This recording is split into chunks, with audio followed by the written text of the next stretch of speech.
Bismillahirrahmanirrahim. Assalamualaikum warahmatullahi wabarakatuh. Alhamdulillahi rabbil alamin. Wabihi nasta'inu ala umuri dunya wad din. Wassalatu wassalamu ala ashrafil anbiya'i wal mursalin. Habibina wa nabiyyina Muhammadin sallallahu alaihi wasallam. وعلى آله وصحبه وسلم تسليما كثيرا إلى يوم الدين أما بعد اللهم لا سهل إلا ما جعلته سهلا وأنت تجعل الحزن إذا شئت سهلا رب اشرح لي صدري ويسر لي أمري واحلل عقدة من لساني يفقه قولي اللهم إنا نسألك علما نافعا ورزقا طيبا وعملا متقبلا اللهم علمنا ما ينفعنا وانفعنا بما علمتنا وزدنا علما يا رب العالمين اللهم اهدنا وأهلنا وقومنا إلى صراطك المستقيم اللهم أصلح لنا شأننا كله ولا تكلنا إلى أنفسنا طرفة أعين ولا حول ولا قوة إلا بالله أما بعد. Hadirin wal hadirat, kaum muslimin wal muslimat yang mudah-mudahan dirahmati Allah Subhanahu wa taala. Alhamdulillah, kita panjatkan puji syukur kepada Allah Subhanahu wa taala, zat yang telah memberikan kepada kita semua limpahan nikmat dan karunia-Nya, wabil khusus nikmatul iman wa nikmatul Islam, nikmat kesehatan dan kesempatan, sehingga dengan izin Allah Subhanahu wa taala kita bisa berkumpul kembali di salah satu rumah dari rumahnya dalam rangka bertafaqquh fid din, mempelajari ilmu agama Allah Subhanahu wa taala. Semoga apa yang kita lakukan ini adalah sebagai pertanda kebaikan yang Allah inginkan kepada kita semua. Allahumma amin. Sebagaimana sabda Nabi sallallahu alaihi wasallam, "Man yuridillahu bihi khairan yufaqihu fid din." Barang siapa yang dikehendaki baik oleh Allah, maka Allah akan fahamkan urusan agamanya. Semoga kita bagian dari yang disabdakan Nabi sallallahu alaihi wasallam. Allahumma amin. Salawat serta salam kita haturkan kepada Nabi kita Muhammad sallallahu alaihi wasallam, kepada keluarganya, kepada para sahabatnya, dan yang setia meniti di atas sunnahnya hingga hari kiamat kelak. Allahumma amin. Ikhwani wa akhwati fid din, akhi ukhti yang mudah-mudahan dirahmati Allah Subhanahu wa taala. Pembahasan kita kali ini adalah yang perdana dalam membahas kitab tentang masalah akhlak, tentang masalah etika adab yang diajarkan Islam. Ya, kenapa kita lebih mengusung kepada bab ini? Yang pertama, ya, bahwa yang banyak pemateri yang sudah mengajarkan sendi-sendi agama di masjid ini. Ada yang mengajarkan akidah, ada yang mengajarkan fikih, ada yang mengajarkan manhaj dan lain sebagainya. Sehingga kita memilih bab ini untuk mengisi atau menambal kekosongan yang ada, itu bab akhlak. Dan bab akhlak adalah bab bagian dari agama. Dan akhlak sendiri adalah agama. Sebagaimana nanti yang akan kita sebutkan dalil-dalilnya atau keutamaan-keutamaan. Kenapa kita memilih akhlak? Karena ini adalah hubungan antara seorang hamba dengan Allah Subhanahu wa taala. Hubungan antara seorang hamba dengan hamba yang lain. Takwa kepada Allah adalah hubungan antara dia dengan Allah. Adapun masalah akhlak adalah hubungan antara dia dengan manusia yang lain, karena manusia adalah makhluk sosial. Tidak bisa hidup sendirian. Satu sama lain saling memiliki keterkaitan dan ketergantungan.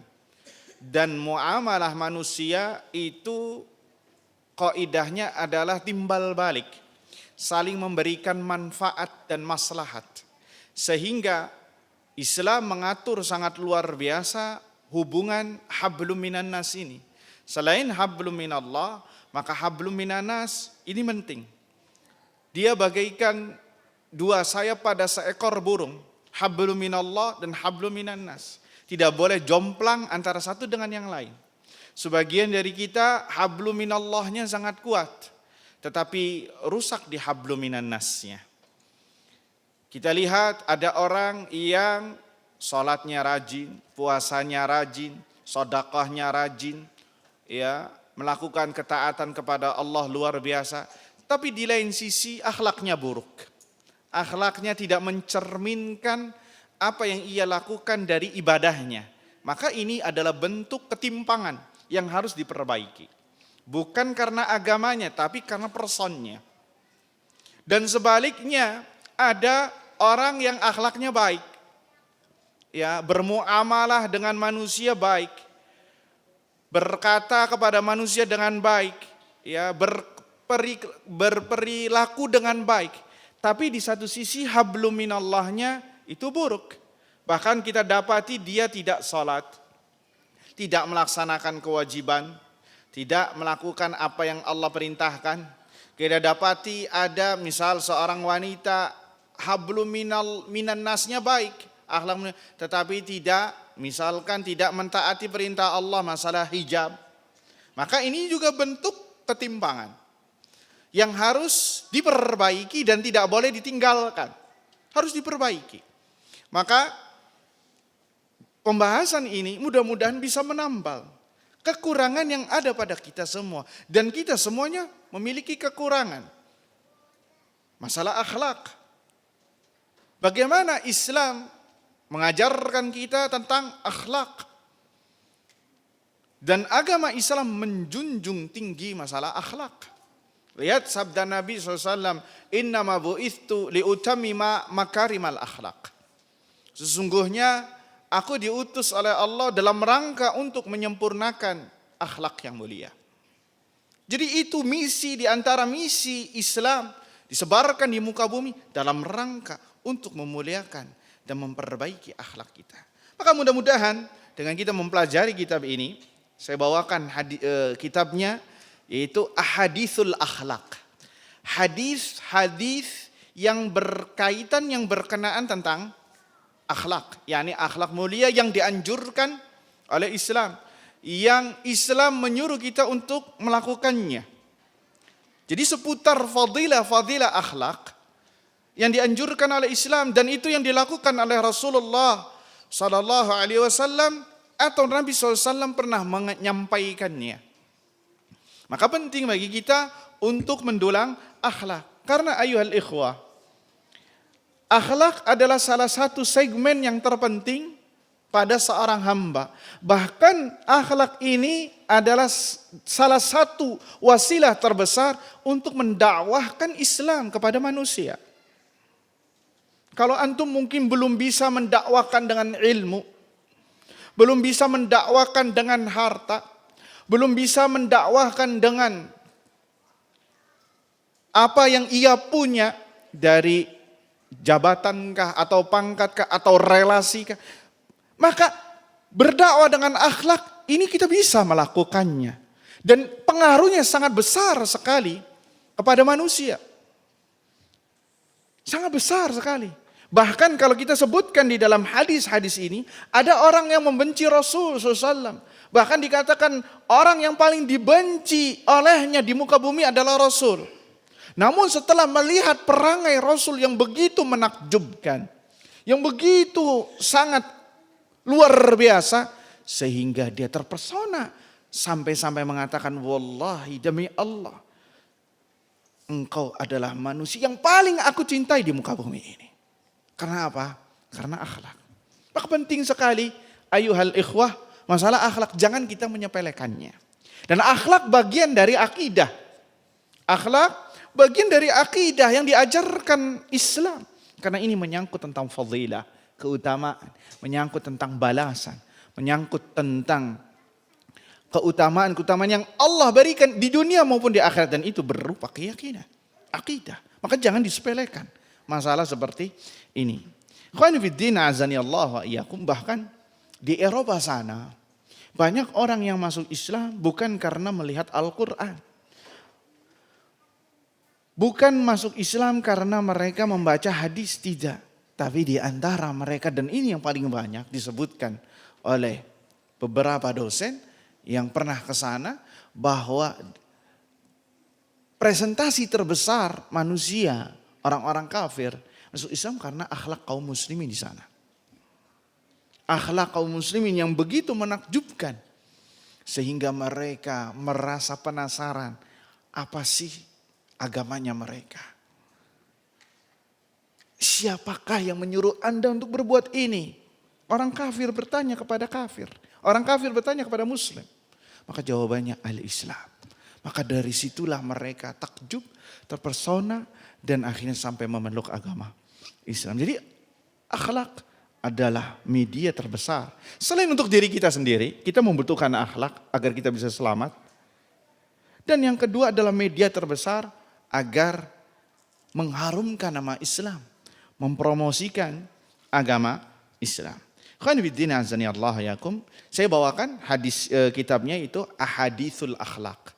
Hadis-hadis akhlak yang disusun oleh Syekh Abdul Razak bin Abdul Muhsin Al-Badr. Ya, beliau tidak asing bagi kita ya.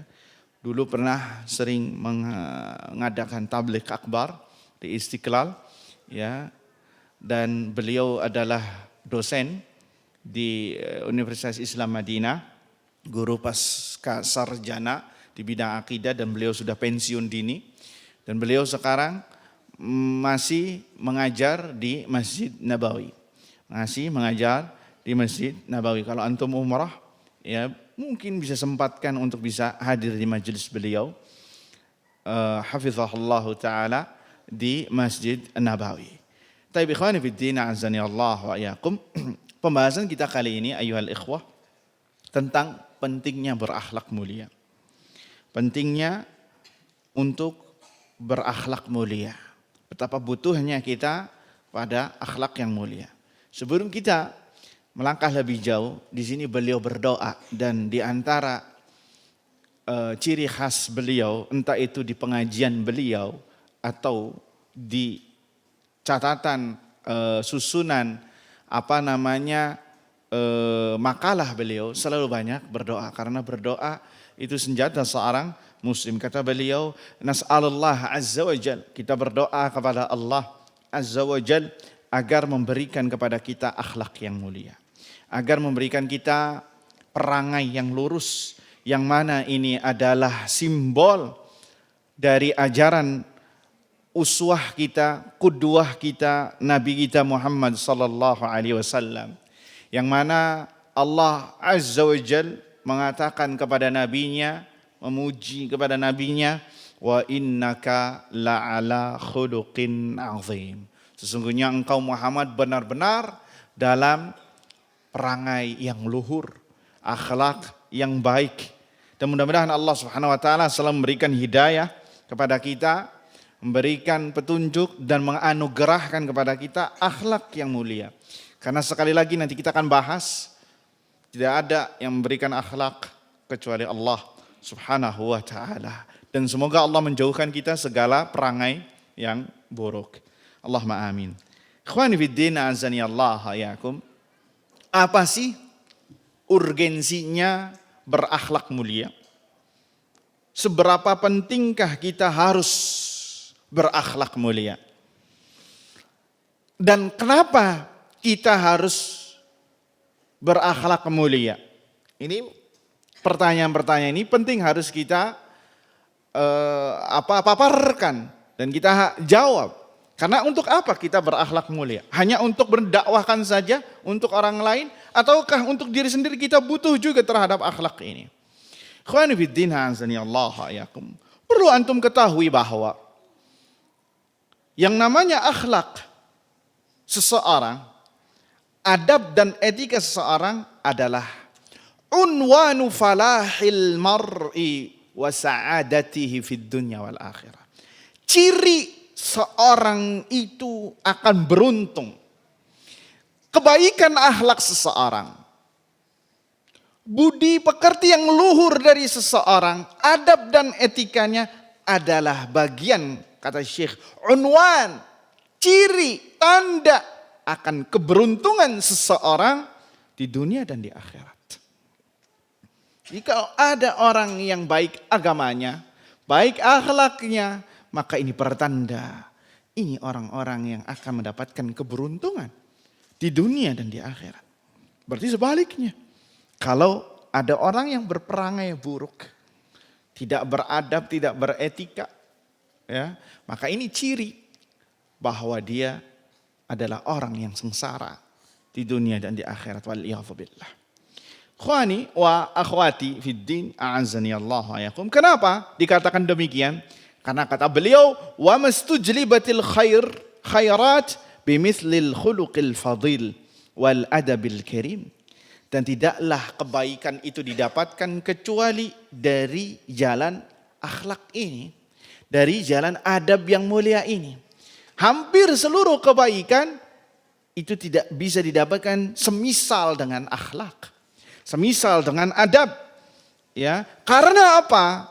Karena seluruh pondasi sendi-sendi agama ini adalah khuluqun, akhlak yang mulia. Semuanya berkaitan dengan etika. Dan bahkan dalam bab adab sendiri yang paling tertinggi itu akidah, tauhid. Kenapa? Karena tatkala seorang mentauhidkan Allah, dia sedang berakhlak kepada Allah. Beradab kepada Allah. Makanya orang musyrik yang menduakan Allah itu sejatinya dia tidak berakhlak, tidak beradab, tidak beretika. Karena dia lancang telah berani menjadikan sesembahan selain Allah yang disembah. Yang mana mereka tidak patut untuk disembah. Jadi ini juga bagian dari bab akidah, bab keyakinan. Sekali lagi, agama seluruhnya adalah khuluqun, akhlak. Kata Syekh, faman zada alaika fil khuluq, zada alaika fid din. Apa maksudnya? Kalau ada orang yang mengungguli kamu dalam bab akhlak, dalam bab adab, maka sungguh dia telah mengunggulimu dalam bab agama. Kalau ada orang yang akhlaknya lebih bagus daripada Anda, maka sungguh orang tersebut telah mengalahkan Anda dalam bab agama. Artinya bahwa orang tersebut lebih baik agamanya ketimbang Anda. Itu maksudnya. Saya ulangi lagi. Ini menunjukkan bahwasannya akhlak bagian dari agama. Faman zada alaika fil khuluq, zada alaika fid din. Barang siapa ada orang yang mengunggulimu dalam bab akhlak, maka sungguh dia telah mengunggulimu dalam bab akidah, dalam bab agama. Sehingga orang tersebut lebih baik agamanya dari segi kualitas ketimbang Anda. Itu maksud yang disebutkan oleh Syekh. Sehingga akhlak bagian dari adab. Makanya disebutkan dalam hadis Nabi SAW, hadis diriwayatkan Tirmizi dan dinilai hasan oleh Syekh Al-Albani rahimahullahu ta'ala, bahwasanya Nabi SAW ditanya tentang aksari ma yudkhilun nasal jannah. Tentang apa sih penyebab orang masuk surga. Apa sih sebab orang yang banyak yang dengannya disebabkan dia bisa masuk surga. Yang menyebabkan orang banyak masuk surga ini apa? Pertanyaannya. Ini penting nih kita jawab. Penting kita tahu. Apa yang paling banyak memasukkan manusia ke surga Allah subhanahu wa ta'ala? Maka jawaban Nabi, simak ayyuhal ikhwah wal akhwat. Taqwallah wa husnul khuluq. Takwa kepada Allah dan akhlak yang baik. Itu yang kebanyakan manusia masuk surga karena dua sebab ini. Karena apa? Karena takwa kepada Allah subhanahu wa ta'ala dan karena husnul khuluq, berperangai akhlak yang baik. Hadis diriwayatkan Tirmizi. Lihat, di sini Nabi SAW menjadikan sebab masuk surga dan digandengkan dengan takwa. Dan takwa adalah wasiat yang terbesar. Makanya Al-Imam Ibnul Qayyim rahimahullahu ta'ala mengomentari hadis ini. Hadis yang tadi kita sebutkan, takwa dan akhlak yang baik. Kata beliau, dari hadis ini Nabi menggabungkan antara takwa dan akhlak yang baik. Kenapa? Disebutkan, ini spesialisnya Al-Imam Ibnul Qayyim selalu menjabarkan apa yang mungkin kita belum sampai kepadanya dalam hadis atau apapun. Kata beliau, kenapa di sini Nabi menggabungkan takwa dan akhlak yang mulia, yang mana dua ini kebanyakan orang masuk surga. Kata beliau, li'anna taqwallah tuslihu ma bainal abdi wa rabbih. Karena takwa itu hablum minallah. Perekat yang memperbaiki hubungan hamba dengan Allah, dengan Rabbnya. Maka takwa. Adapun husnul khuluq adalah yuslihu ma bainahu wa baina khalqih. Adapun husnul khuluq ini hablum minan nas, perekat antara manusia dengan manusia lain untuk saling memberikan kebaikan, untuk memperbaiki hubungan. Sehingga dua bab ini sebagaimana pernah kita singgung di awal adalah dua sayap, hablum minallah dan hablum minan nas. Dengannya seorang masuk surga. Ya, fataqwallah, takwa kepada Allah akan mendatangkan kecintaan Allah kepadanya, dan akhlak mulia yad'u ila mahabbatihi, mengantarkan, mendekatkan dia kepada kecintaan kepada Allah juga. Ayyuhal ikhwah, ikhwani fiddin, a'azzani Allah yakum. Itu bisa antum lihat di kitab beliau Al-Fawaid Ibnul Qayyim rahimahullahu ta'ala. Ikhwani fiddin, a'azzani Allah yakum. Berbicara masalah pentingnya akhlak, ini banyak sekali dalil-dalilnya. Ya, mudah-mudahan waktunya kita cukup untuk bisa membahas apa yang sekiranya bisa menjadikan motivasi bagi kita untuk bisa berakhlak mulia. Sebutkan dari Jabir ibn Abdullah radhiyallahu anhuma bahwa Nabi SAW bersabda. Ini hadis ini mudah-mudahan bisa menjadi inspirasi bagi kita untuk berakhlak mulia. Karena ini luar biasa. Ya, kalau orang cinta kepada Nabi mendengar hadis ini, pasti dia berusaha semaksimal mungkin agar bisa masuk ke dalam hadis ini. Apa hadisnya? Simak baik-baik. Hadis diriwayatkan Tirmidzi dan disahihkan oleh Syekh Albani. Inna min ahabbikum ilayya wa aqrabikum minni majlisan yaumal qiyamati ahasinakum akhlaqa. Sesungguhnya, kata Nabi SAW, orang yang paling aku cintai dari kalian. Sesungguhnya orang yang paling aku cintai dari kalian. Dan yang paling dekat posisinya nanti denganku di hari kiamat adalah siapa? Ahasinakum akhlaqa. Orang yang paling baik di antara kalian akhlaknya. Lihat, Allah Akbar. Jadi kalau Anda ingin termasuk orang yang paling dicintai Nabi Sallallahu Alaihi Wasallam, bahkan ingin posisinya dekat dengan Nabi Sallallahu Alaihi Wasallam nanti di hari kiamat, adalah hendaknya kita perbaiki akhlak kita. Karena itu yang dicintai dan diinginkan Nabi Sallallahu Alaihi Wasallam. Ahasinakum akhlaqa. Yang paling baik akhlaknya di antara kalian. Yang paling baik. Lihat, bukan akhlak yang baik saja, bahkan yang paling baik. Akhlaknya itulah yang paling terdekat dan paling aku cintai dari Nabi Sallallahu Alaihi Wasallam. Maka hadis ini ayyuhal ikhwah sebenarnya sudah menjadi pecutan bagi kita semua agar kita bisa melihat Nabi Sallallahu Alaihi Wasallam di hari kiamat.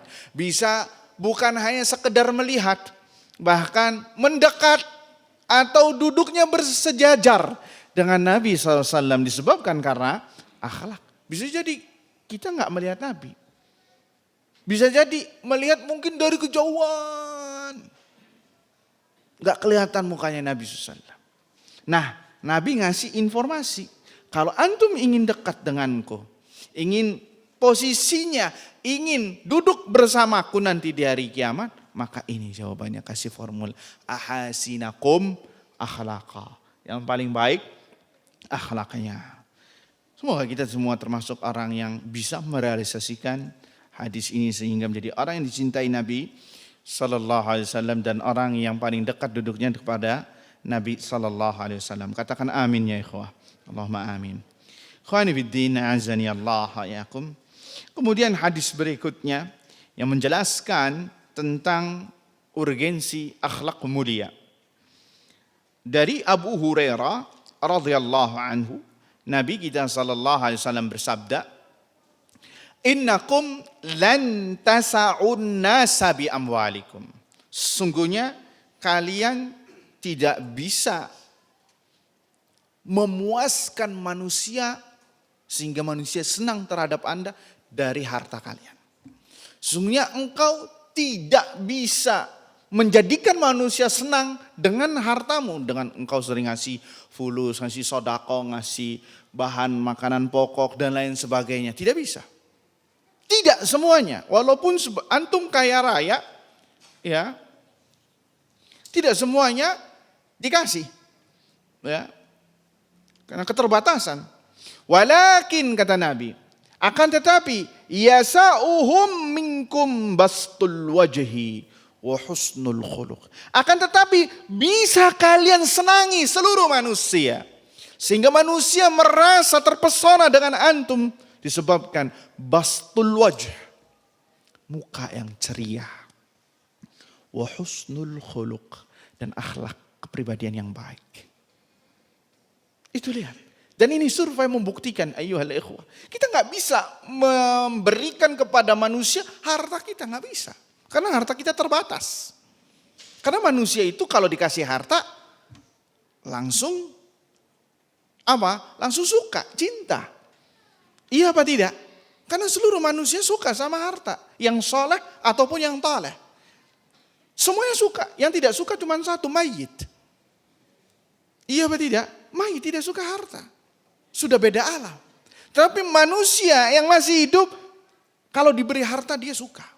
Tapi kata Nabi SAW, innakum, sesungguhnya kalian tidak bisa memuaskan seluruh manusia dengan harta kalian.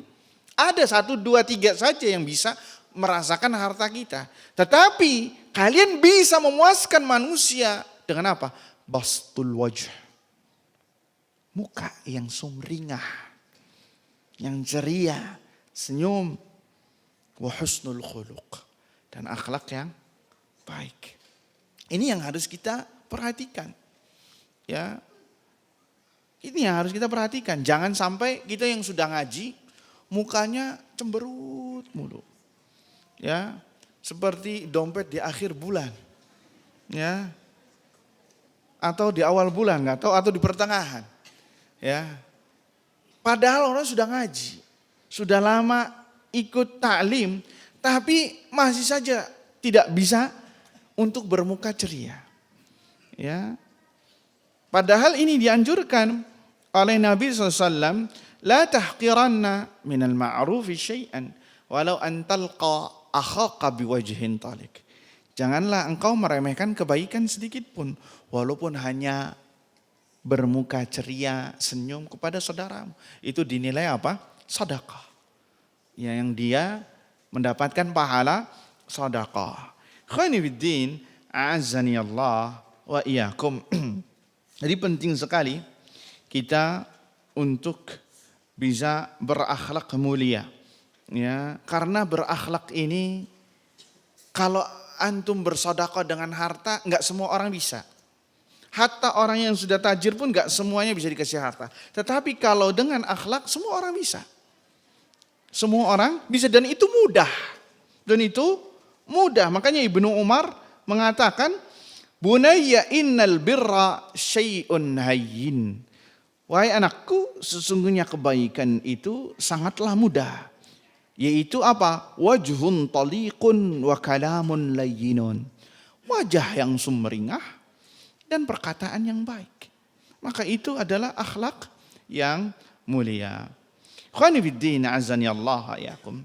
Berbicara masalah akhlak, ini mudah untuk diucapkan. Tetapi dalam pengaplikasiannya, ini membutuhkan mujahadah. Bahkan sebagian orang memang susah. Secara umum akhlakul mulia tidak bisa sehari, 2 hari, 3 hari. Orang gampang berbahasa basi.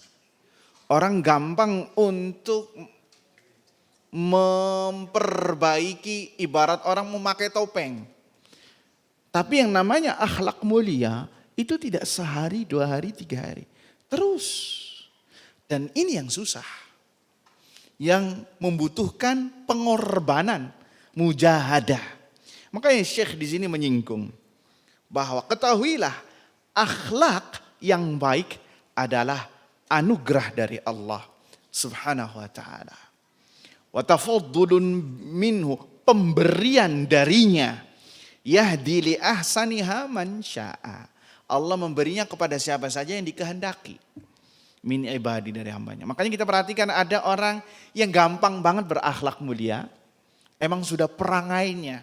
Tapi ada orang jauh sekali dari akhlak mulia. Bahkan perangainya pun jauh sekali. Kenapa? Sekali lagi kata Syekh, akhlak mulia itu anugerah dari Allah Subhanahu wa ta'ala. Makanya kalau kita berusaha untuk berakhlak mulia, di antara mujahadahnya, sungguh-sungguhnya adalah doa. Ikhtiarnya, di antaranya yaitu berdoa kepada Allah Subhanahu wa taala. Makanya di antara doa istiftahnya Nabi sallallahu alaihi wasallam tentang masalah salat, tentang masalah akhlak. Nabi SAW berdoa setelah takbiratul ihram, inna salati wa nusuki wa mahyaya wa mamati lillahi rabbil alamin la syarikalah wa bidzalika umirtu wa ana minal muslimin. Kata Nabi, sesungguhnya salatku, sembelihanku, hidupku, matiku untuk Allah Subhanahu wa taala, tidak ada sekutu baginya. Wa bidzalik, oleh karenanya maka umirtu wa ana minal muslimin, aku diperintahkan dengannya dan aku termasuk orang-orang yang berserah diri. Kemudian lanjutan dari doa ini, lihat, ini korelasi yang kita bahas. Allahumma hdini li ahsanil a'mal wa ahsanil akhlaq la yahdi li ahsaniha illa ant. Ya Allah, berikanlah kepada kami, kepada aku, kepada hamba amal yang paling baik dan akhlak yang paling baik. La yahdi li ahsaniha illa anta. Tidak ada yang bisa memberikannya, yang menganugerahkannya kecuali engkau ya Allah. Tuh lihat. Sehingga orang memiliki akhlak yang baik itu anugerah dari Allah. Pilihan dari Allah Subhanahu wa ta'ala. Wa qini sayyi'al a'mal wa sayyi'al akhlaq. La yaqi sayyi'aha illa anta. Dan jauhkanlah hamba dari amalan yang buruk, dari perangai yang buruk. La yaqi sayyi'aha, tidak ada yang bisa menjauhkannya dari akhlak yang buruk tersebut kecuali engkau ya Allah. Ini, maka penting kita sambil bermujahadah, berusaha, maka perbanyak doa. Karena sekali lagi akhlak adalah salah satu, adalah pemberian dari Allah Subhanahu wa ta'ala. Dari mana kita tahu? Dari doa yang dipanjatkan Nabi SAW, bahwasanya akhlak mulia pemberian dari Allah Subhanahu wa ta'ala.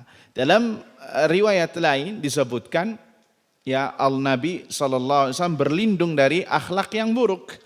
Ya, Allahumma inni a'udzu bika min munkaratil akhlaq wal a'mal wal ahwa. Ya Allah, aku berlindung kepadamu dari akhlak yang buruk, yang mungkar, dari amal yang buruk, dan dari mengikuti hawa nafsu. Mengikuti hawa nafsu, karena hawa nafsu secara umum itu buruk.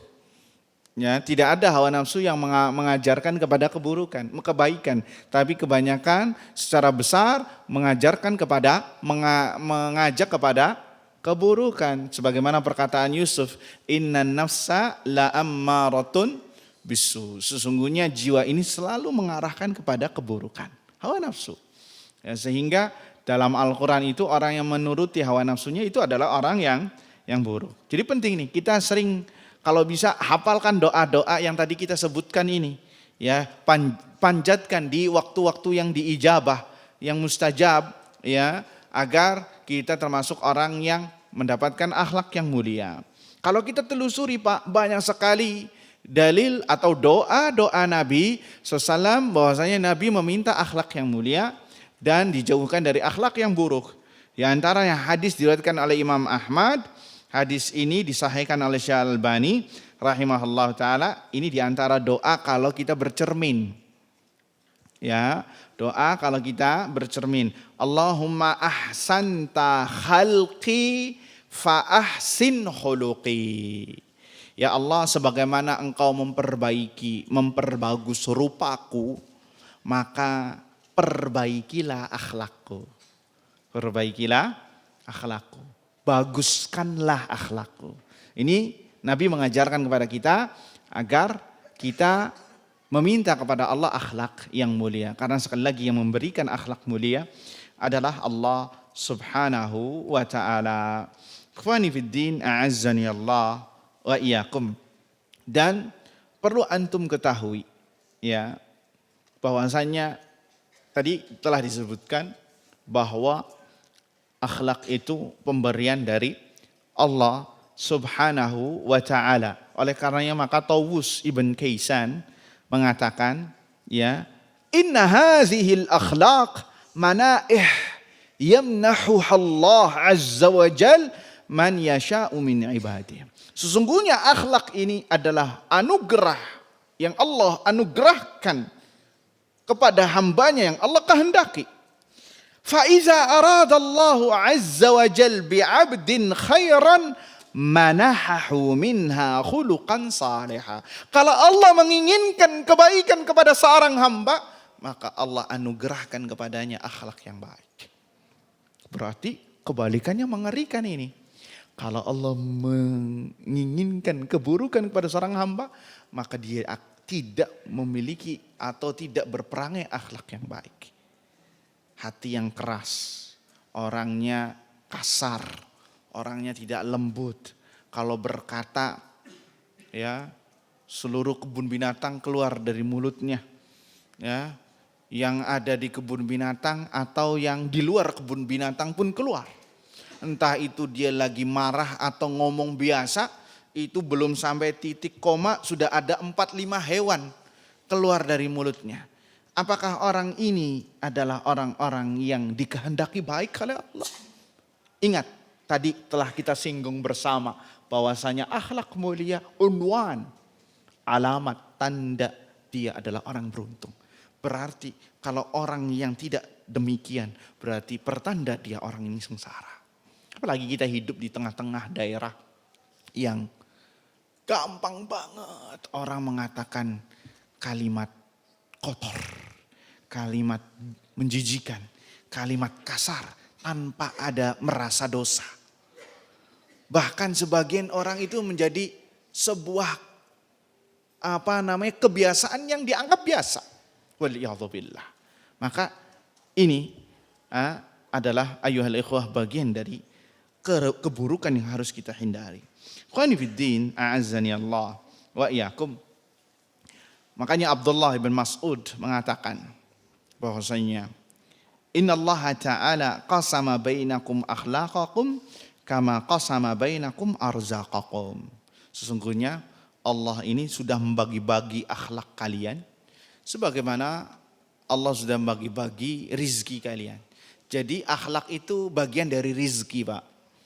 Akhlak itu bagian dari rizki. Dan itu sudah dibagi-bagi oleh Allah subhanahu wa ta'ala. Terus gimana dong kalau sudah dibagi-bagi rizkinya? Berarti kita gak usah berpangku tangan, kan sudah dibagi-bagi oleh Allah rizkinya. Tidak, tetap kita harus berikhtiar. Sama seperti rizki harta. Kan sudah dibagi-bagi oleh Allah. Ngapain antum bekerja? Ngapain antum berusaha? Ngapain antum berdagang? Kan tetap berdagang. Walaupun sudah dijamin, begitu juga masalah akhlak. Akhlak sudah dibagi-bagi oleh Allah subhanahu wa ta'ala. Ya, kita harus imani itu. Tapi di lain sisi kita tetap berjuang. Kita berusaha agar menjadi orang yang berakhlak mulia. Ikhwani fiddin, azani Allah wa iyyakum. Makanya Al-Imam Ibnul Qayyim rahimahullahu ta'ala mengatakan, "Fallazi yu'til arzaq wallazi yu'til akhlaq." Kata Syekh ini, Syekh Abdul Razak, yang memberikan rizki, dialah juga yang memberikan akhlak. Dialah Allah yang menganugerahkan rizki, memberikan rizki, dialah juga Allah yang menganugerahkan akhlak, karena akhlak adalah bagian dari rizki. Al-Imam Ibnul Qayyim mengatakan, fa innal akhlaqa mawahib yahabullahu minha ma yasha'u liman yasha. Sungguhnya akhlak ini adalah anugerah dari Allah. Allah berikan kepada siapa saja yang dikehendaki, ya, yang dikehendaki. Oleh karenanya maka dalam masalah rizki kita diperintahkan dua perkara. Dalam masalah rizki harta, kita diperintahkan dua perkara. Tadi telah kita sebutkan bahwasanya akhlak bagian dari apa? Dari rizki. Nah, sebagaimana rizki itu diperintahkan dua perkara. Yang pertama, untuk mendapatkan rizki, ya, mendapatkan rizki harta. Apa? Luju ilallah azza wajal. Kita berserah diri kepada Allah azza wajal, bertawakal kepadanya, menyandarkan perkara kepada Allah azza wajal, bertawakal. Kemudian yang kedua adalah berikhtiar. Ya, berikhtiar untuk mendapatkan rizki dengan cara yang baik. Begitu juga akhlak. Begitu juga akhlak. Yang pertama, antum meminta kepada Allah, bertawakal kepadanya, ya Allah berikan rizki. Yang kedua adalah berijtihad, bermujahadah, bersungguh-sungguh untuk mendapatkan akhlak, berperangai dengan akhlak mulia, sehingga dengannya antum mendapatkan rizki, yaitu berupa akhlak yang baik. Bisa dipahami? Ya, ini sekelumit tentang apa yang kita bahas tentang urgensi tentang akhlak, yang insya Allah kita akan lanjut setelah selesai salat isya secara berjamaah. Wallahu ta'ala a'lam bissawab. Subhanakallahumma bihamdika asyhadu an la ilaha illa anta astaghfiruka wa atubu ilaih. Assalamualaikum warahmatullahi wabarakatuh. Bismillahirrahmanirrahim. Assalamualaikum warahmatullahi wabarakatuh. Alhamdulillahi Rabbil Alamin wa bihi nasta'inu ala umuri dunya wad din. Wassalatu wassalamu ala ashrafil anbiya wal mursalin habibina wa nabiyina Muhammadin sallallahu alaihi wasallam wa ala alihi wa sahbihi wasallama tasliman katsira ila yaumiddin, amma ba'd. Rabbi shrah li sadri wa yassir li amri wahlul 'uqdatam min lisani yafqahu qawli wa la hawla wa la quwwata illa billahi, amma ba'd. Khawani fiddin azani Allah ayakum. Kita lanjutkan sedikit satu poin bahwasanya telah kita sebutkan bahwa akhlak al-karimah itu seperti rizki. Allah yang membagi-bagikan rizki, begitu juga Allah membagi-bagikan akhlak. Sehingga dalam pembahasan rizki itu juga sama-sama seperti pembahasan dalam akhlak. Sebagaimana kita diwajibkan untuk berserah, bertawakal, menyandarkan diri kepada Allah dalam mencari rizki, serta berusaha dengan cara yang diperbolehkan untuk menggapainya, maka begitu juga dengan akhlak. Begitu juga dengan akhlak mulia, bertawakal kepada Allah, berdoa kepada Allah, meminta kepada Allah, serta berusaha jujur dalam menggapainya. Maka jika ada dua poin ini pada diri seorang hamba, maka dia mudah atau dimudahkan oleh Allah Subhanahu wa ta'ala untuk berakhlak mulia. Sekali lagi, sebagian dari kita susah untuk berakhlak mulia, tapi di sebagian yang lain mudah untuk berakhlak mulia. Kenapa? Tadi akhlakul karimah, akhlak mulia, rizki dari Allah Subhanahu wa ta'ala. Sehingga minta kepada Allah dan berusaha, maka akan diberikan rizki tersebut berupa akhlak yang mulia. Khawani biddin azani Allah wa iyyakum. Satu poin lagi, dengan ini kita tutup ya pembahasannya, dari tentang hadis bahwa Nabi SAW bersabda, ma min syai'in afqal fil mizan min husnil khuluq. Tidak ada sesuatu yang lebih berat di timbangan amalan seorang hamba ketimbang husnul khuluq, akhlak yang baik. Saya ulangi, Nabi SAW bersabda, tidak ada sesuatu yang lebih berat atau memperberat timbangan amalan seorang hamba di hari kiamat ketimbang husnul khuluq, akhlak yang baik.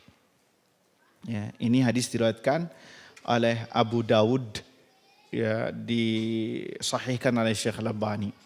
Dalam riwayat Tirmidzi dikatakan, ma min syai'in yudha'u fil mizan athqal min husnil khuluq. Tidak ada sesuatu yang diletakkan di timbangan seorang hamba itu lebih berat ketimbang akhlak yang baik. Kata Nabi SAW dalam riwayat Tirmidzi, tidak ada sesuatu yang diletakkan di timbangan untuk ditimbang itu lebih berat ketimbang husnul khuluq, akhlak yang baik. Wa inna sahiba husnul khuluq la yablughu bihi darajata sahibis saumi was salah. Dan sesungguhnya orang yang berperangai baik itu bisa mengungguli derajat orang yang suka berpuasa dan salat. Sesungguhnya orang yang berakhlak baik itu derajatnya akan mengungguli, menyamai, bahkan mengungguli orang yang gemar berpuasa dan salat. Lihat, berarti saking besarnya amalan seorang hamba. Maka dari hadis ini kata Syekh bahwa kita meyakini adanya timbangan. Tuh lihat, masalah akidah apa tidak? Masalah akidah. Menetapkan adanya timbangan nanti di hari kiamat. Dan yang akan ditimbang adalah diantaranya amalan. Di antaranya juga yang ditimbang adalah lembaran amalan, ditimbang. Dan yang akan ditimbang juga orangnya. Orangnya akan ditimbang. Ya Ustadz, kalau orangnya ditimbang enak dong yang gemuk. Bisa langsung lolos, apa gimana? Perkaranya, barometernya bukan masalah gemuk dan kurus. Tidak. Tapi permasalahannya adalah amalannya. Disebutkan dalam hadis bahwasannya wa innahu yu'ta birajulin 'azimin samin la yusawi 'indallah janaha ba'udah. Kemudian didatangkan orang yang besar dan gemuk pada hari kiamat, ditimbang, orangnya ditimbang. Kemudian apa hasilnya? Tidak lebih jauh daripada sayap seekor nyamuk.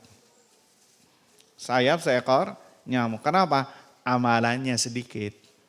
Jadi amalannya dihitung, lembaran catatannya juga dihitung, plus orangnya juga dihitung. Kenapa? Dihitung karena orang ini yang mengamalkan amalan. Sehingga itu juga berpengaruh. Jadi bukan berat atau tidak. Dan yang akan menyelamatkan seorang hamba jika amal kebaikannya itu berat. Jika amalan kebaikan seorang hamba itu berat, mengungguli keburukannya, maka dia selamat. Fa amma man thaqulat mawazinuhu, apa kata Allah? Fahuwa fi 'ishatir radiyah. Dan barang siapa yang amal kebaikannya berat, banyak, ya, maka dia berada di tempat yang diridhoi, yaitu surga. Tetapi sebaliknya, wa amma man khaffat mawazinuhu fa ummuhu hawiyah. Adapun yang amal kebaikannya rendah, sedikit, maka tempat kembalinya adalah hawiyah, nama neraka. Wa ma adraka ma hiya narun hamiyah, yaitu api yang dipanaskan.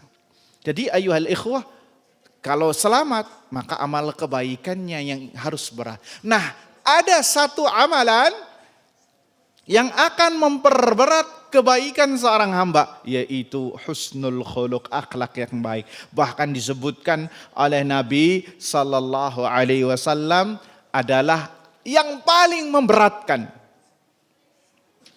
Asqal, yang paling memberatkan ketimbang husnul khuluq. Berarti husnul khuluq akan memberatkan amalan seorang hamba. Bahkan bisa mengungguli derajat orang yang berpuasa dan orang yang salat. Ingat Pak, di surga itu berdarajat. Dan di neraka berdarokat. Berdarajat dari bawah ke atas. Kalau darokat dari atas ke bawah. Kalau surga berlevel-level sampai ke atas. Kalau neraka itu levelnya ke bawah. Makanya orang munafik fidarkil asfali minanar. Berada di kerak api neraka yang paling terdalam. Antara permukaan neraka sampai keraknya itu sejauh 70 tahun perjalanan. Umurnya manusia. Ya, adik-adik umurnya berapa ini? Umurnya berapa? 15, belum seperapatnya ini dari kedalamannya neraka. Iya, ini belum seperapatnya, yang 20 belum seperapatnya. Atau belum setengahnya. Tuh lihat. Dan surga Allah Azza wa Jal berdarajat. Berderajat-derajat. Derajat satu ke derajat berikutnya disebutkan dalam hadis. Yaitu antara langit dan bumi. Sejauh langit dan bumi. Dalam riwayat lain disebutkan sejauh orang memandang bintang. Antum melihat bintang. Kurang lebih seperti itu, antara satu derajat ke derajat berikutnya. Jauh apa dekat? Jauh banget. Bahkan disebutkan dalam riwayat, orang yang derajatnya lebih tinggi itu bisa menemui orang yang derajatnya lebih rendah. Dan orang yang derajatnya lebih rendah nggak bisa mengunjungi yang derajatnya lebih tinggi. Nah dari situ tuh ada mulai, ya Allah kenapa dulu nggak amal solehnya nggak lebih giat lagi biar dapat derajat tinggi. Cuman masalahnya di surga sudah dicabut rasa hasad, rasa dengki. Sehingga mungkin kalau berandai-andai iya tapi tidak sampai hasad. Bisa dipahami? Karena ada penyesalannya. Walaupun sudah masuk surga sudah alhamdulillah. Sebagian orang kan kayak gini. Ustaz, yang penting sudah berada di pinggiran surga aja udah alhamdulillah deh. Ya jangan kayak gitu, berarti antum tidak menginginkan jauh yang lebih tinggi. Kenapa antum ketika masalah dunia berhasratnya besar. Saya harus punya mobil, saya harus punya rumah, saya harus punya ini, punya ini. Tapi giliran masalah agama, udah deh Ustaz, yang penting bisa sholat 5 waktu aja di masjid alhamdulillah. Udah bisa silaturahmi juga alhamdulillah. Sudah bisa ngaji sepekan sekali alhamdulillah. Maka nanti jawabannya jangan menyesal ketika di surga belum masuk pintu. Atau rumahnya dekat dengan pintu nempel ke neraka. Kita nggak tahu. Maka jangan menyesal. Kenapa? Karena dulunya di dunia dia juga seperti itu. Ya, sekedarnya saja. Maka hasilnya pun juga sekedarnya. Ya ini kita ketimpangan nih. Masalah dunia kita menggebu-gebu. Ya, tapi masalah akhirat sekedarnya saja. Kita nih bohong mengatakan wal akhiratu khairun wa abqa. Allah yang mengatakan. Tapi lisan kita mengatakan tidak ya Allah. Dunia khairun wa abqa. Dunia yang lebih baik dan lebih kekal. Buktinya apa? Siang malam masalah dunia. Akhirat sewajarnya saja. Sekedarnya saja. Itu kan perbuatan kita seakan-akan mengatakan demikian. Buktinya untuk melakukan amal soleh tidak. Sampai-sampai ada seorang yang mengatakan kalau di soft awal ini dikasih uang 100 ribu, kayaknya pada rebutan. Mau jadi soft awal terus. Tapi masalahnya nggak disebutkan materinya berupa fulus. Jadinya orangnya ogah-ogahan. Kenapa? Karena obsesi kita lebih banyak condong kepada dunia. Untuk masalah akhirat ya sekedarnya saja. Kalau imannya naik ya lebih naik dikit upgrade amal solehnya. Tapi kalau imannya lagi surut dan ini yang setiap hari. Iya, Hampir setiap hari ya udah gitu terus. Bahasa orang sekarangnya flat terus, datar terus amalannya. Enggak naik-naik kayak polisi tidur lewat. Seperti itu keadaan kita. Maka ini terkadang ayyuhal ikhwah kita sukar untuk melakukan amalan tapi diberikan kemudahan dalam amalan yang lain. Maka bersungguh-sungguhlah ketika melakukan amalan yang dimudahkan oleh Allah. Ingat, amalan itu telah dibagi oleh Allah sebagaimana rizki. Begitu juga akhlak. Ada sebagian orang yang susah berpuasa, tapi masalah sodako besar. Ada sebagian orang yang sholatnya lebih besar, tapi puasanya gak bisa. Atau ibadahnya kurang secara umum, tapi silaturahminya kuat. Maka kata para ulama, jangan sepelehkan amalan yang Allah mudahkan kepada antum itu. Bisa jadi amalan itulah yang menjerumuskan antum, bukan menjerumuskan ya, yang mendekatkan antum ke surga. Makanya kata Nabi SAW, jangan remehkan kebaikan.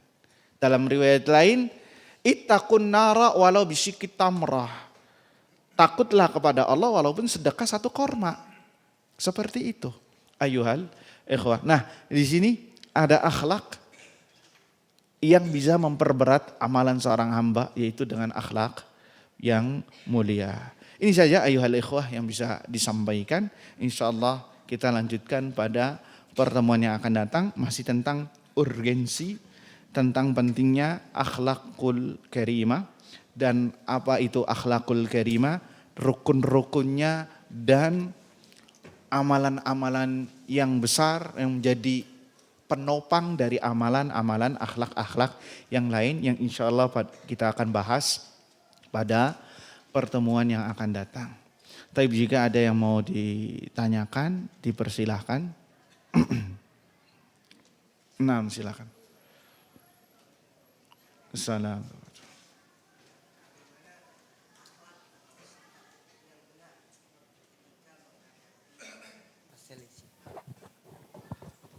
Assalamualaikum Ustaz, izin bertanya, bagaimana akhlak atau sikap yang benar ketika menghadapi masalah perbedaan dalam urusan akidah misalnya?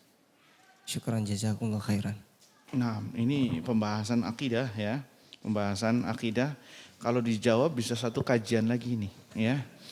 Ya karena tidak cukup, karena ada koridor-koridornya masalah akidah. Ya, secara umum kita dilarang untuk berselisih di dalam bab agama.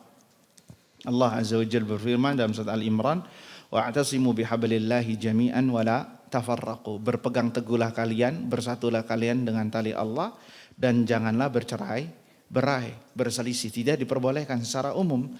Ya, apabila berselisih maka kita kembalikan kepada Al-Qur'an dan Sunnah Nabi SAW. Maksud dari ayat ini adalah bukan berarti kita nggak ada perselisihan. Ada perselisihan. Tapi sikap kita jika ada perselisihan maka kembalikan kepada Al-Quran dan Sunnah Nabi SAW. Itu secara umum dalam agama. Entah itu akidah, dalam masalah ibadah, dalam masalah akhlak dan lain sebagainya yang sudah diatur oleh agama. Adapun dalam masalah prinsipil, perlu antum ketahui dalam masalah agama ada 2 perkara.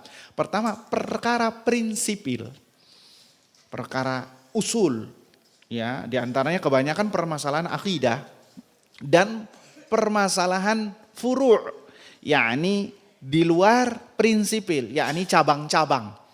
Ya, di luar usul. Dalam permasalahan yang prinsipil yang sudah disepakati oleh para ulama, yang sudah ijma' para sahabat, yang sudah diketuk palunya oleh Al-Quran dan Sunnah, maka kita tidak boleh berselisih pendapat. Harus mengikuti Al-Quran dan Sunnah. Dan itu semuanya dalam bab akidah secara umum, dan bab ibadah semuanya. Prinsipil itu kita harus sesuai 1 kata, tidak boleh berbeda pendapat. Ya, tidak boleh berbeda pendapat. Adapun perkara yang furu', perkara yang non prinsipil, yang mana ini bisa terjadi perbedaan pendapat, dan perbedaan pendapat ini terjadi dengan berbagai sebab, entah itu berbeda memahami masalah dalil atau dalilnya salah memahaminya dan lain sebagainya banyak, maka tetap harus kita kembalikan kepada Al-Quran dan Sunnah. Kalau pendapatnya sesuai dengan Al-Quran dan Sunnah maka kita ambil. Apabila benar-benar pendapatnya menyelisih maka kita harus berlapang dada dan kembali kepada Al-Quran dan Sunnah secara umum seperti itu. Kecuali permasalahan ijtihad. Permasalahan ijtihad ini permasalahan kontemporer kebanyakan yang mana dua pendapat atau lebih sama-sama kuat dalilnya atau belum terlihat dalilnya. Maka dalam permasalahan ini permasalahan ijtihad, permasalahan yang boleh beda pendapat. Yang sehingga tidak boleh saling mengingkari. Adapun yang masalah prinsipil itu harus satu kata dan mengingkari orang yang berbeda. Tentunya mengingkarinya ini ada norma-normanya, tidak dengan di luar koridor yang kita bahas. Dan itu juga ada akhlaknya yang baik ya. Membantah pelaku bid'ah, pelaku kesyirikan, kita bantah, tapi tentunya dengan akhlak juga, dengan baik, bukan mengatakan ente nih bahlul, ente nih kayak gini, kira-kira orangnya bakal kembali ke kita enggak, mengikuti al-haq enggak? Tidak. Tapi tetap kita menjelaskan kebenaran, menjelaskan al-haq tentunya dengan cara yang baik. Agar apa? Agar orang tersebut tujuannya apa sih? Kita menjelaskan ini agar mereka tertarik lagi dan kembali kepada Al-Quran. Karena al-haq itu sakil. Al-haq, kebenaran itu berat. Maka kata Syekh Albani, jangan ente perberat kebenaran ini dengan cara ente yang salah. Sudah al-haq itu berat, ditambah lagi sifat ente yang salah yang memberatkan al-haq. Sehingga apa? Orang sukar untuk rujuk kembali kepada kebenaran. Makanya kalau ada orang yang rujuk dari kebatilan kepada kebenaran, itu orang yang luar biasa. Kenapa? Dia telah mengalahkan hatinya. Telah mengarahkan keberatan tadi. Nah, makanya harus perlu dengan adab, karena ada adab-adabnya dalam masalah ini. Wallahu ta'ala. Itu sekian secara umum apa yang dibahas.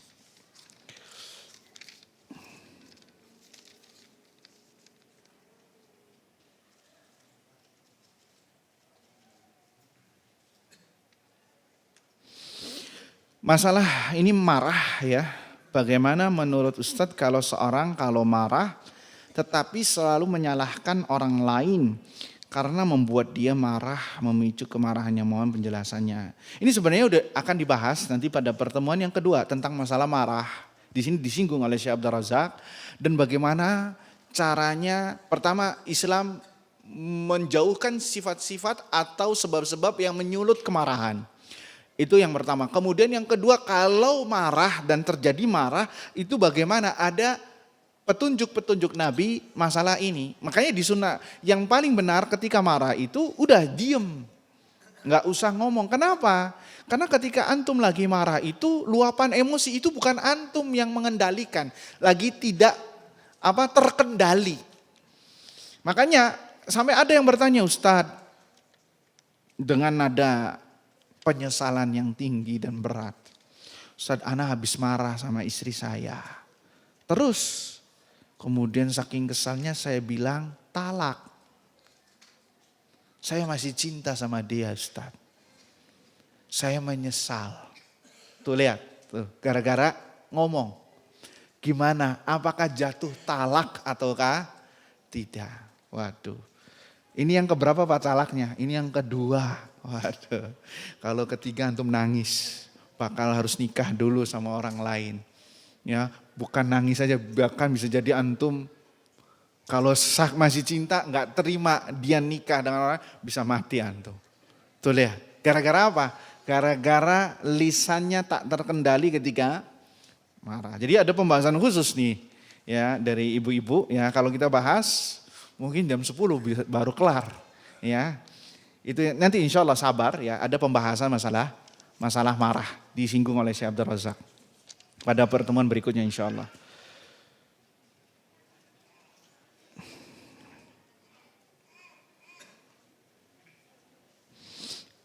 Masalah cadar ini termasuk wajibkah atau sunnah?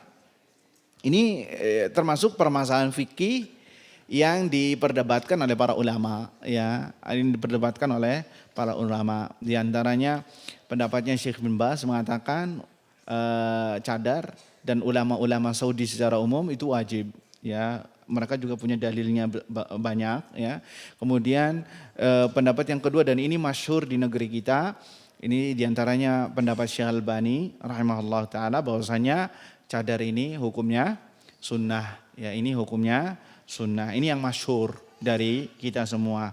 Ya, tidak diragukan orang yang memakai cadar tentunya lebih afdal ketimbang yang tidak memakai cadar. Ya, tidak diragukan lagi, kita sudah sepakat bahwasanya cadar itu lebih afdal ketimbang orang yang tidak, wanita ya tentunya, bukan pria, wanita yang tidak menggunakan cadar. Tetapi apakah wajib ataukah sunnah, ini juga pembahasan harus dalam.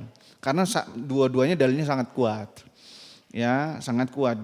Kalau antum ingin menjelaskan, ingin tahu dalilnya yang mewajibkan, kalau baca dalil yang mewajibkan, antum kayaknya akan berubah pendapat menjadi wajib.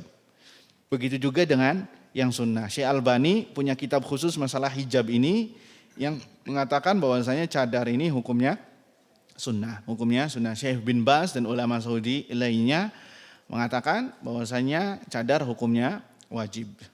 Wallahu a'lam.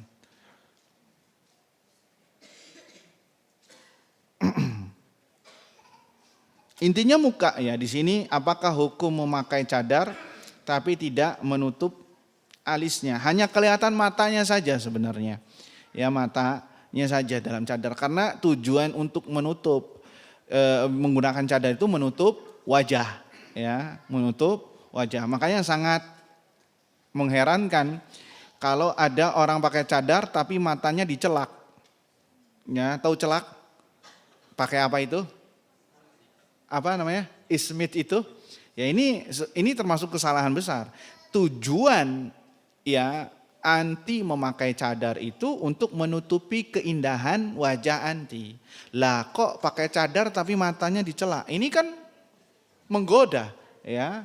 Tidak diperbolehkan, dan itu bagian perhiasan wanita, tidak diperbolehkan. Nah, begitu juga dengan alis, intinya mata. Bahkan sebagian kalau antum di Saudi ya, ada wanita sampai matanya pun ditutup. Jadi ada semuanya itu cadarnya tebal, kecuali bagian mata saja yang agak sedikit transparan, tapi tertutup matanya. Sampai ada yang seperti itu, ya. Jadi ini kembali ke khilaf ulama fikih ya tentang masalah wajib dan tidaknya. Tapi tidak dilakukan lagi, itu hukum lebih afdol ketimbang yang tidak.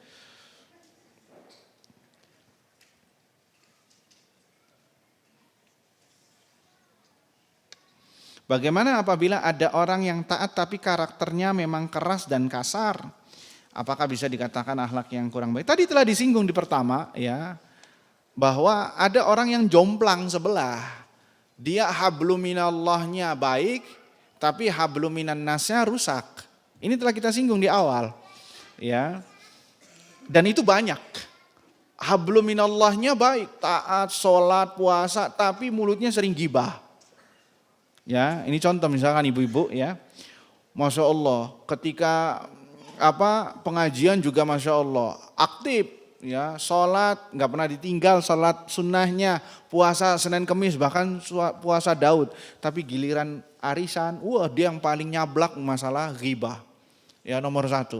Sampai-sampai ada ibu-ibu yang ngomong, Ustadz, saya ini kalau lagi pusing kepalanya, ya, habis masak, matiin kompor, ke tetangga sebelah, ngomongin, gibahin, ya gibah ria, habis itu hilang lagi pusingnya. Hilang lagi, sudah plong hatinya. Sejauh mata memandang. Nah ini penyakit, ya, ini penyakit, ya harus diberantas habis. Nah, lihat, dia mungkin akhlak ya, dalam bab habluminallahnya baik, tapi habluminannasnya ghibah. Ya ini bahaya. Kalau antum tahu tentang bahayanya ghibah, nggak bakal ghibah.